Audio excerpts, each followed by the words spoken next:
Welcome to the deep dive. We are thrilled you could join us today. I actually want to start by posing a fundamental question to you as you settle in. Yeah, let's get right into it. Right. Think about the last time you sat down to watch your favorite team. You're living and dying by every single pass, every late tackle, every whistle the referee blows. Oh, stress is real. It is. And in those 90 minutes, what do you actually trust? Do you trust your eyes and the massive spike in your blood pressure? Or do you trust the cold, hard, emotionless math? That really is the eternal struggle of the modern sports fan, isn't it? Exactly. On one hand, you have the visceral reality of watching a game unfold. Every 50-50 decision that goes against your team feels like a deeply personal attack. Right, a massive conspiracy. Yeah, and every missed sitter feels like a complete moral failing by the striker. But on the other hand, you have the spreadsheet, the underlying metrics, the data that strips away all that anxiety and tells you what historically should have happened, completely regardless of how it actually felt in your living room. It is the ultimate collision. The subjective human experience of being a fan just completely slamming into the objective reality of statistical probability. And that friction, that exact tension, is really our entire guiding light today. It is. We've got a massive agenda to get through with you. I've been digging through the post-match reports, the manager press conferences, the raw opted data. And the forums. Don't forget the forums. Oh man, spending way too much time in the trenches of the fan forums. But our primary focus today is Manchester United's dramatic 2-1 victory over Crystal Palace. A wild game. Very wild. But to really understand the psychology of that game, we are going to hold it up against the concurrent rival watch threads that were absolutely melting down during the Arsenal versus Chelsea match. Yeah, the contrast there is perfect. We are going to contrast the furious, highly subjective anger of fans watching a rival against the objective, totally emotionless takeaways from Manchester United's expected goals data. Which is such a brilliant way to frame it. Because when you strip away the emotion and just look at the probability, the entire narrative of a weekend of football can completely flip on its head. Now, before we get too deep into the tactical weeds, I want to make sure we are all on the same page. Especially if you are relatively new to the advanced analytics side of football, we are going to be throwing around the term XG quite a bit today. Expected goals. Exactly. And look, I know sometimes analytics can sound like a math lecture, but XG is actually incredibly intuitive. Think of it like evaluating a hand of poker. Okay, I like this. If you go all in pre-flop with pocket aces, you've made the mathematically optimal decision. You have an overwhelming probability of winning that hand. But sometimes the other player catches a completely miraculous card on the river and takes all your chips.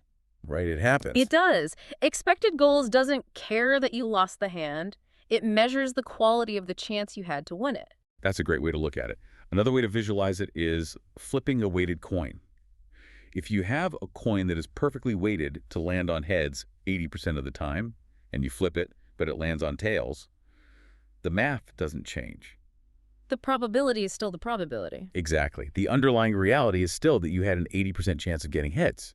The result was just variance. In football, the XG model assigns a specific mathematical probability to every single shot taken on the pitch. Based on a ton of historical data, right? A massive amounts of data. Yeah. It looks at a huge database of historical shots and asks a simple question. Based on where this shot was taken, the angle to the goal, whether it was a header or off the foot, and the type of pass that set it up, how often does this exact scenario result in a goal? Right. So a tap-in from 3 yards out with an empty net might have an XG of 0.95, meaning 95 times out of 100, that's a goal. Yeah. But a wild, desperate volley from 40 yards out through a crowded penalty box might have an XG of 0.01. The beauty of XG is that it completely ignores the emotion.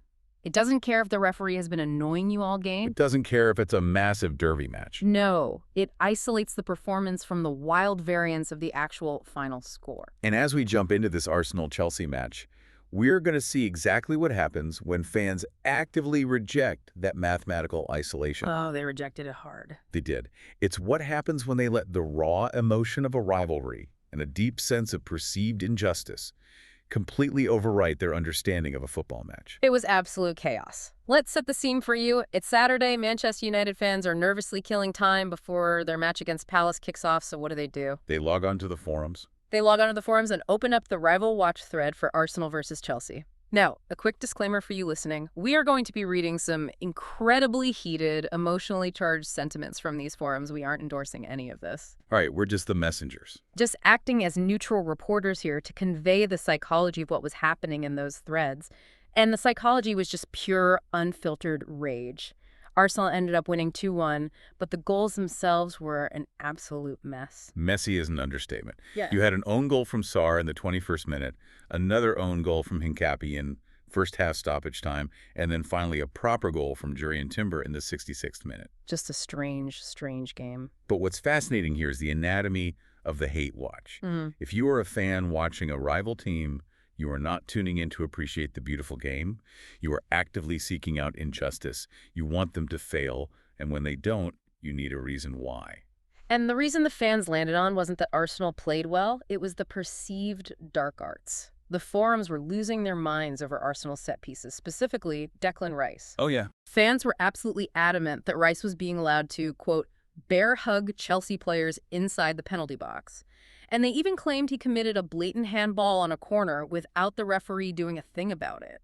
The selective vision is amazing. It really is.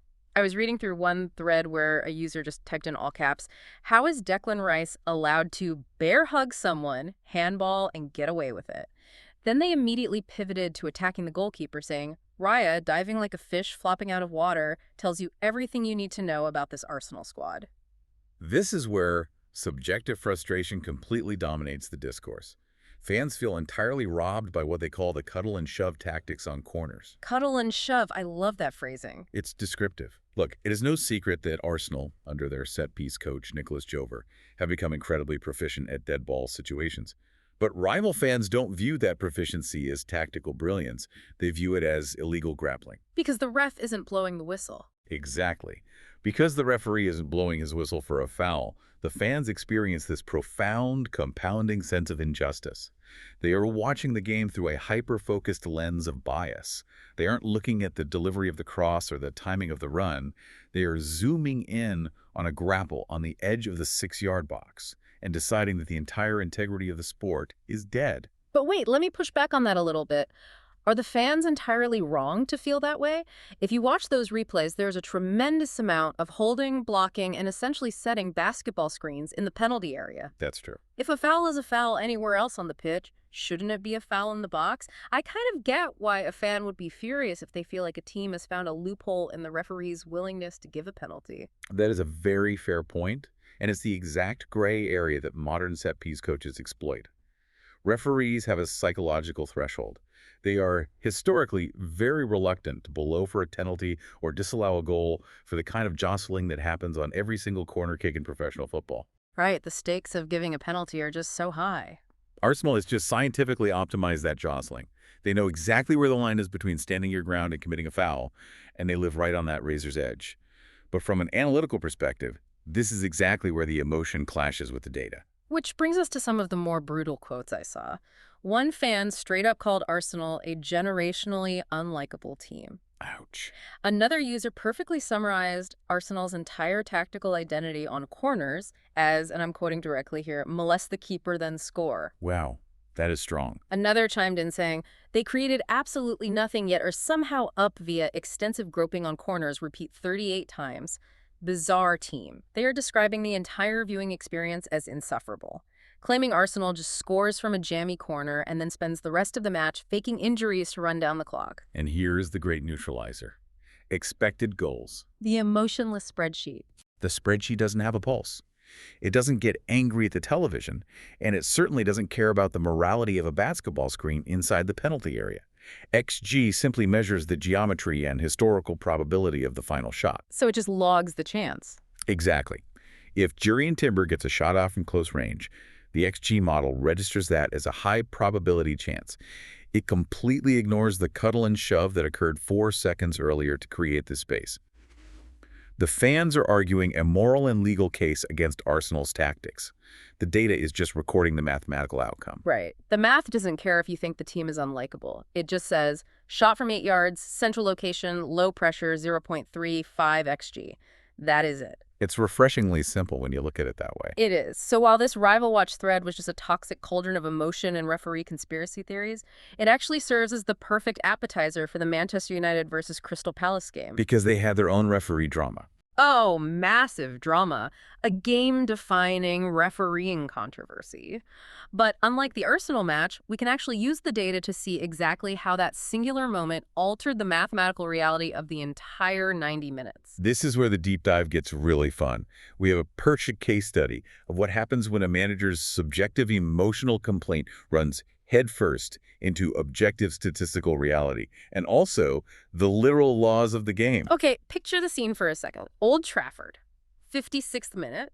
The mood in the stadium is incredibly tense because Palace are surprisingly up 1-0. The anxiety must have been palpable. You could feel it through the screen. Suddenly, Matthias Cunha gets put through on goal. He's accelerating toward the penalty box, and Palace defender Maxence Lacroix starts tugging at his shoulder. They cross into the penalty area. Cunha goes down. The referee, Chris Kavanagh, immediately points to the spot.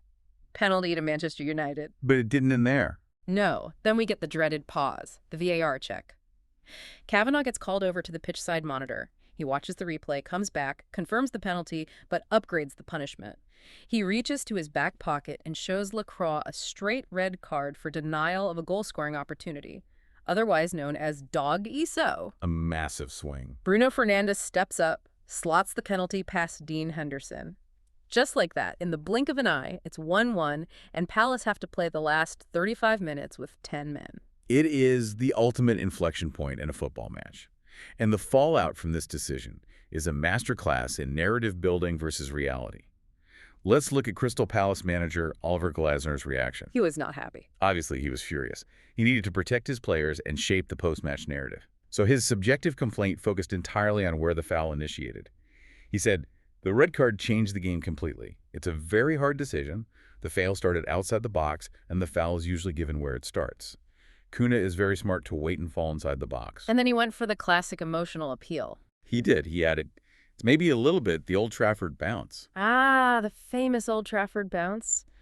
The modern equivalent of Fergie time. It's the ultimate subjective grievance, isn't it? Glasner isn't just saying Kavanagh made a mistake.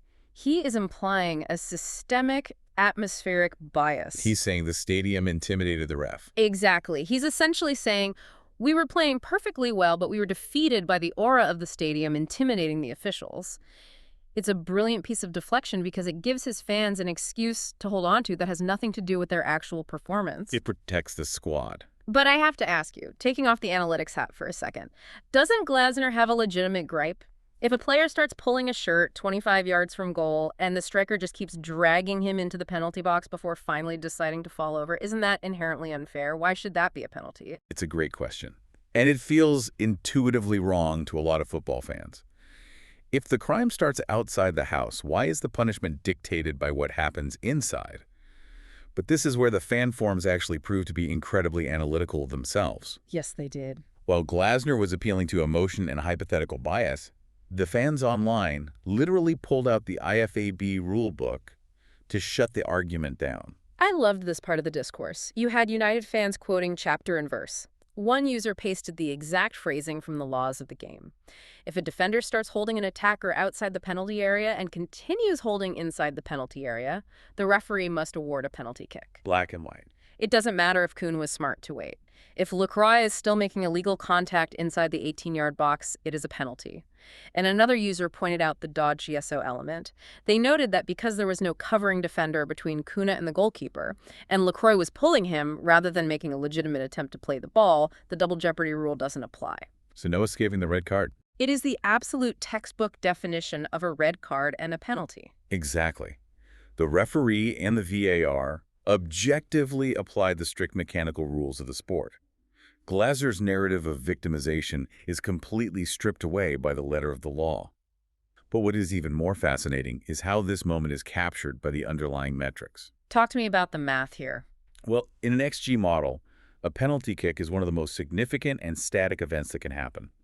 It is universally valued at roughly 0.79 expected goals. 0.79. So essentially, historically speaking, 79% of all penalties taken result in a goal. Correct. And think about the power of that number.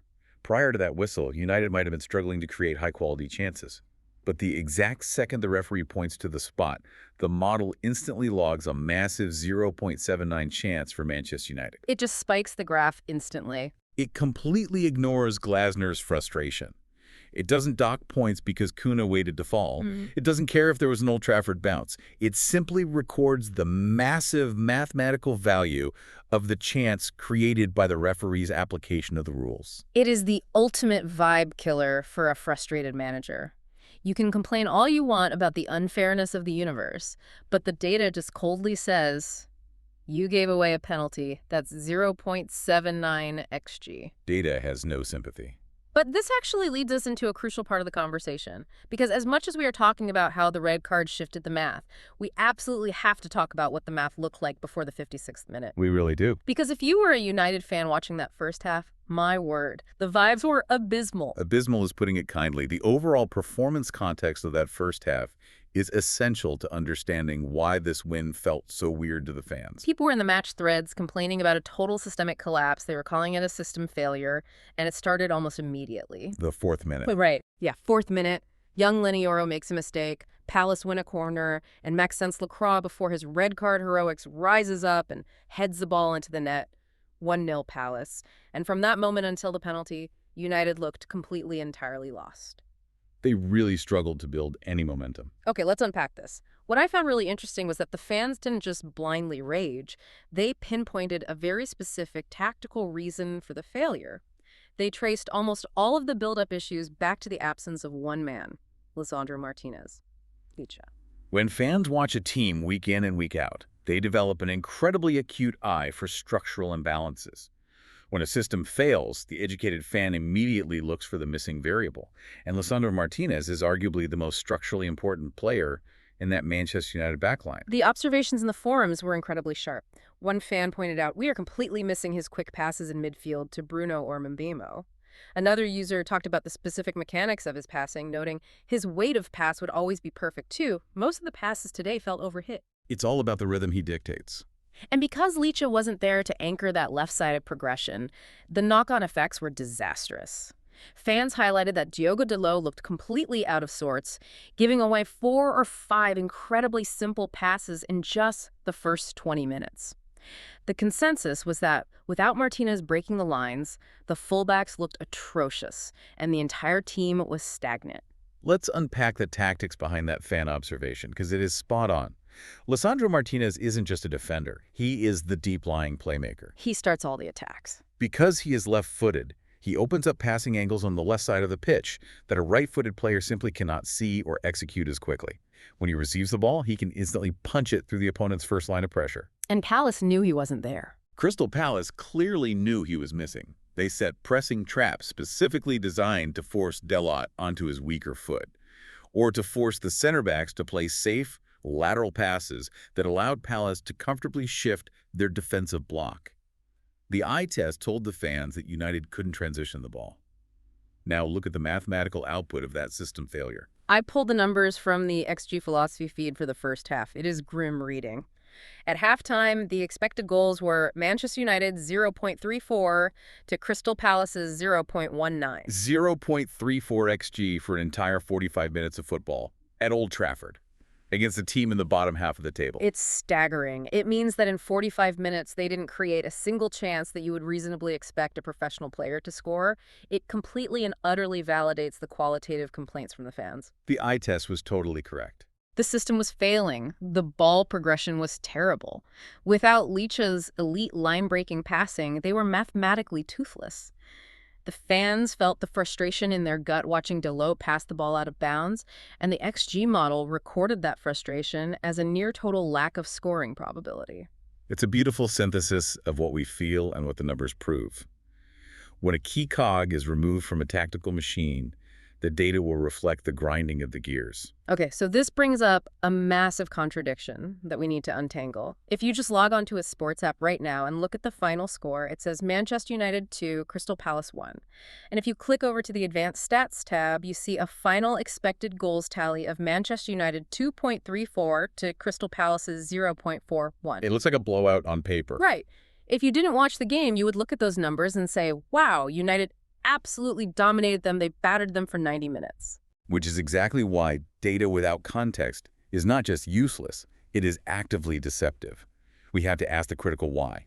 Why did Manchester United's expected goals jump from a pathetic 0.34 in the first half to a dominant 2.34 by the final whistle? It's a huge leap.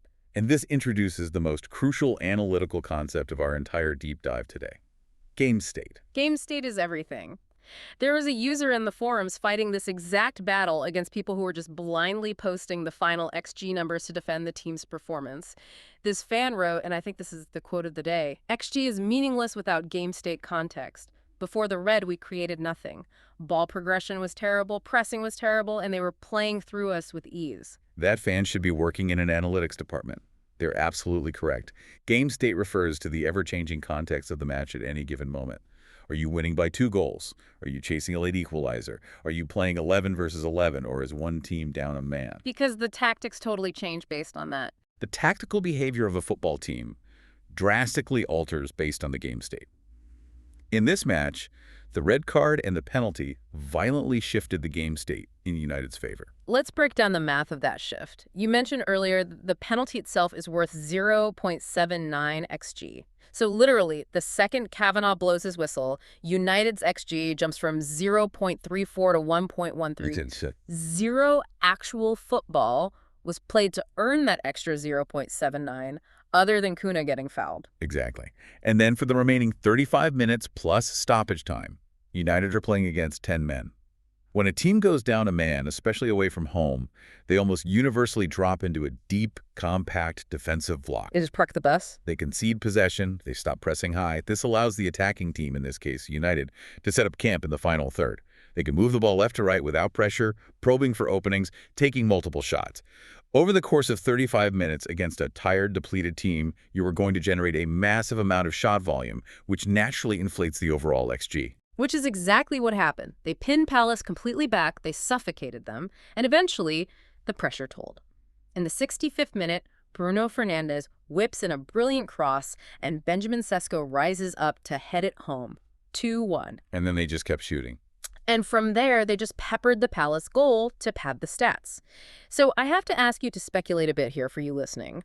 Based on everything we've discussed, was this 2-1 win statistically expected, or was it a fluke? It's a paradox.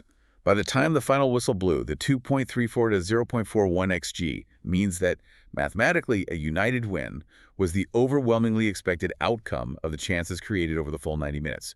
You generate over 2 expected goals, you deserve to win. Right. However, if you freeze the game at the 55th minute, it was a massive surprise.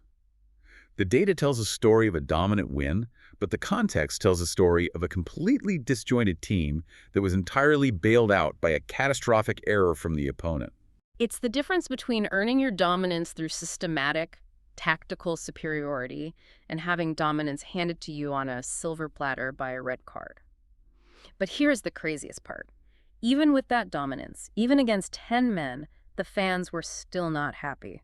They are tough to please. The forums were full of people tearing their hair out over the final 15 minutes of the game. Which introduces another fascinating layer of football analysis: the execution of the final action.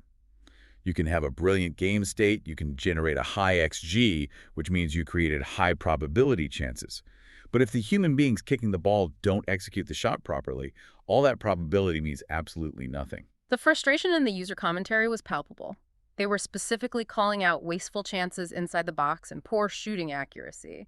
One user complained, "We need better link up inside the box. So many wasted chances today." But there was another perspective too, right? Yeah, another user replied with a slightly different read on the situation, saying the link up was less a problem today than shooting directly at the keeper. It felt like in the last 10 minutes, United players were either overcomplicating it and refusing to shoot, or they were just firing these speculative, low-percentage efforts straight into the arms of the Palace goalkeeper. Let's link that qualitative eye test critique back to the overall math. United generated 2.34 expected goals. They scored exactly 2 actual goals. Now remember, 0.79 of that XG was the Bruno penalty. Okay, so if we back that out. If we remove the penalty to look purely at open play, United generated roughly 1.55 XG from open play, but only scored 1 open play goal. That mathematically suggests a slight underperformance in their finishing. They left about half a goal on the table. However, when fans scream about wasteful finishing and shooting right at the keeper, they're often ignoring the agency of the guy wearing the gloves. Ah, yes. The narrative demands we talk about Dean Henderson, the former Manchester United goalkeeper, returning to Old Trafford, playing against the club that sold him. The script writers were hard at work. You know the fans were feeling the narrative tension there. It's written in the stars that an ex-player will come back to haunt you. One user resignedly said, Henderson was clinical today. Any other average keeper, and we might have put past a couple more. Another was a bit more bitter, grumbling. He needs to let the grudge against us go now. Always plays well against us. The psychology of the ex-player narrative is strong, but the data actually backs up Henderson's performance today. He made 8 saves in this match. That is a massive volume of shot stopping. 8 saves is huge. When a fan watches a game, their immediate subjective emotion defaults to blaming their own player. If a striker hits a shot and it gets saved, the fan yells, "You shot it right at him." But the data often tells a different story. To evaluate this, analysts use something called post-shot expected goals, or PSXG. Right, because regular XG only measures the chance before the shot is taken. PSXG measures the quality of the shot itself, where it is heading within the frame of the goal, and how fast it's traveling. Precisely. If a keeper is making 8 saves, it usually indicates that the attacking team was actually putting the ball on target, but the goalkeeper was having an exceptional game. Henderson's positioning, his reflexes, his reading of the angles, he was actively stealing goals away from United's XG tally. The data often proves that what fans perceive as wasteful finishing is actually just elite goalkeeping. And there is some really important historical context here regarding United's finishing that we pulled from the data. Earlier in the season, Manchester United were officially the biggest underperforming XG team in all of Europe's top 5 leagues. They couldn't hit a barn door. They were creating high-quality chances every week, but genuinely could not put the ball in the back of the net. It was a statistical anomaly how bad their finishing was. Recently, they seem to have course-corrected. In their previous 2 games before Palace, they scored 6 goals from just 2.54 xG, meaning they were finally overperforming and being absolutely ruthless. But then Palace happened. Right. In this Palace match, largely because of Henderson's heroics, that old creeping dread returned. It's a fantastic reminder that XG measures the probability of the chance, not the inevitability of the goal. It is. And honestly, this brings us to the perfect macro view of what is happening at Manchester United right now. We've spent all this time in the micro details, the physics of a red card, the passing angles of a missing center back, the save volume of an ex-goalkeeper. But if we pull the camera all the way back, we are witnessing a massive structural transformation under their new head coach. So, what does this all mean? It is truly remarkable. Let's look at the broader picture of the Michael Carrick revolution. When Carrick was appointed, the sky was falling. The vibes were atrocious. Manchester United were sitting a massive 11 points behind Aston Villa in the race for the Champions League spots. It looked totally hopeless. Fast forward to today, after this gritty 2-1 victory over Palace, they have officially leapfrogged Villa. They have moved into 3rd place in the Premier League table for the first time since May of 2023. Under Carrick, they have taken an astonishing 19 points from a possible 21. 19 from 21 is championship-winning form. And what is most impressive is that it is being built on a foundation of pragmatism. He is marrying the subjective, emotional resilience required to win at a massive club with the objective, statistical points needed on the board. It's not always pretty. No, the performances under Carrick are not always fluid or beautiful. We literally just spent 20 minutes dissecting how they managed a pathetic 0.34 xG in a first half. Oh. But fans in the forums are acknowledging the shift. They are noting that Carrick has instilled a mentality of survival. They don't collapse when they go down 1-0 anymore. They stop the bleeding, they figure it out, and they grind out the result. It is the art of winning ugly. And within this pragmatic system, because the structure is more secure, we are suddenly seeing these incredible individual statistical milestones that completely defy the chaos of the early season. We have to talk about the captain, Bruno Fernandes. He is the absolute engine of the math for this team. He really is. Yeah. Against Palace, he buries the high-pressure penalty, and then he delivers an absolutely pinpoint cross for the Sesko-winning assist. That assist was a massive landmark. It registered his 200th goal contribution for Manchester United. That is 103 goals and 97 assists. When you look at the historical context around that number, it is genuinely staggering. According to the Opta data, among all midfielders, Fernandez is the second quickest to reach 200 contributions in the 21st century. Just incredible pacing. If you expand that to all players in Europe's top 5 leagues playing for a single club in this century, he is the 10th quickest. That puts him in the company of the absolute elite, the De Bruynes, the Lampards, the Gerrards of the world. Furthermore, he is the first Manchester United player to provide 13 or more Premier League assists in a single season since Antonio Valencia did it over a decade ago in the 2011-2012 season. Wow, that long ago. Yeah. If you look at the club's all-time single-season Premier League assist records, he only has Wayne Rooney, who had an absurd 35 assists one year, and Ryan Giggs, who had 22 ahead of him. I saw a fan in the forums pointing out that Bruno already has 20 goals and assists combined this season, and that is just in the Premier League. That doesn't even include European nights or domestic cup games to pad his stats.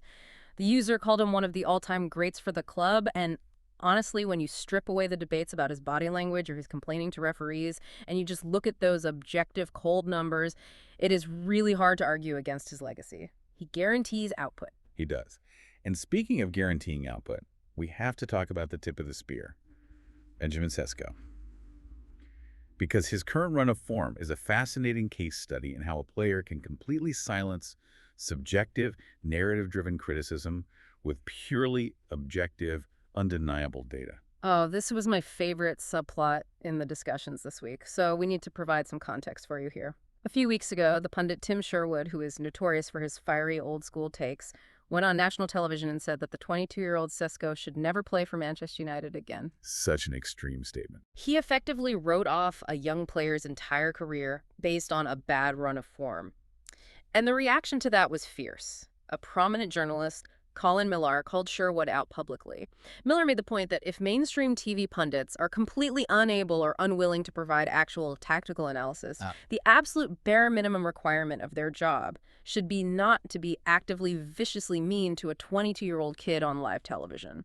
The contrast between the punditry culture and the analytics culture is so stark there. Sherwood makes a sweeping, emotional, subjective statement designed to generate engagement and anger. But how does a modern data-driven club and, more importantly, the player himself respond to that kind of noise? They ignore it, and they produce undeniable output. And the output has been absurd. Since Tim Sherwood made that comment, Sesko has scored 7 goals in 7 games. And he's doing this despite only actually starting in 2 of those matches. He is coming off the bench and just devastating tired defenses. Against Palace, he was an absolute force of nature. He was everywhere. Look at his underlying game-by numbers. He only had 16 total touches in the match, but from those 16 touches, he won 6 aerial duels, took 4 shots, put 3 of them on target, and scored the game-winning header. That is hyper-efficiency. He is the ultimate profile of a modern striker. He isn't just a traditional target man who waits in the box. His physical profile allows United to change their entire tactical approach. If they're under pressure, they can go long, knowing he has the aerial dominance to win the first ball and secure possession. But he also has devastating pace. Yes. The work rate is phenomenal. Did you see the Opta data snippet from the previous game against Everton? The sprint, yeah, that was wild. They tracked a specific sequence where Sesko was deep inside his own half defending. He lays the ball off to Luke Shaw near the edge of the United penalty box and then immediately turns and sprints the entire length of the pitch. 12 seconds later, he is at the other end, receiving the ball and scoring. A 12-second box-to-box sprint for a center forward. A fan in the forums captured his value perfectly, writing, "He is someone who allows us to go long and be secure. He needs just a moment to change the game." And this brings us right back to Michael Carrick's game management. Carrick understands exactly what tools he has, and he uses them based on the specific game state.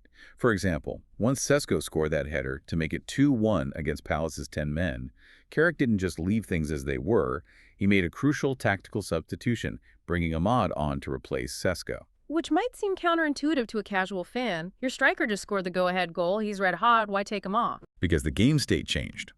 At 2-1 up against 10 men, Palace has to start pushing forward to find an equalizer, which means they're going to leave massive spaces out wide. By bringing Ahmad on, Carrick sacrifices the central target man to add a player who can hold a width, hug the touchline, and stretch that already depleted Palace defense to its breaking point. That opens everything up. This creates wider gaps in the half spaces for players like Bruno and Kuna to operate in and kill the game off. It is smart, pragmatic, game state-aware management. It ensures that the objective math securing those three vital points in the league table is locked down, even if it means sacrificing the subjective excitement of letting your striker chase a hat trick. It is a masterclass in modern management. And honestly, looking back at everything we've covered, it has been a massive journey today. We started deep in the subjective, toxic, emotional anger of the Arsenal-Chelsea rival watch, dissecting how fans feel robbed by unpunished bear hugs and the dark arts of set pieces. We covered a lot of ground. We did. We then transitioned into the Manchester United game, where we saw how the objective lens of expected goals completely stripped away the emotion of Oliver Glasner's controversial red card complaints. We quantified the exact mathematical failure of a team trying to build out from the back without Lisandro Martinez, and ultimately we proved that the context of game state dictates absolutely everything about how we should read a stat sheet. We saw how XG can completely validate the fan eye test when a system is broken in the first half, but also how it can mask an exceptional narrative-fueled goalkeeping performance by someone like Dean Henderson. We watched the data map, the Michael Carrick revolution, proving that despite early struggles, the underlying math and the individual brilliance of players like Bruno and Sesko is finally working in Manchester United's favor. And as we wrap up this deep dive into the numbers and the narratives, I want to leave you with a final, provocative thought to chew on.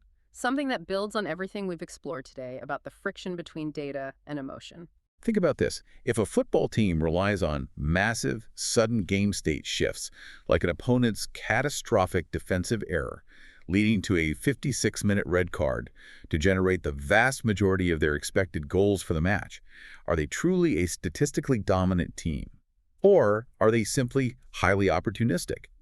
And at the end of the day, as a fan sitting in the stands or nervously watching on your screen, does it actually matter how the math is built as long as those 3 points are secured on the table? It's a brilliant question, and I'm sure every fan would give you a different answer depending on whether their team won or lost. Thank you so much for joining us and taking this deep dive into the stats, the tactics, and the fan psychology today. Keep questioning the numbers, keep trusting but verifying your eyes, and we will catch you next time.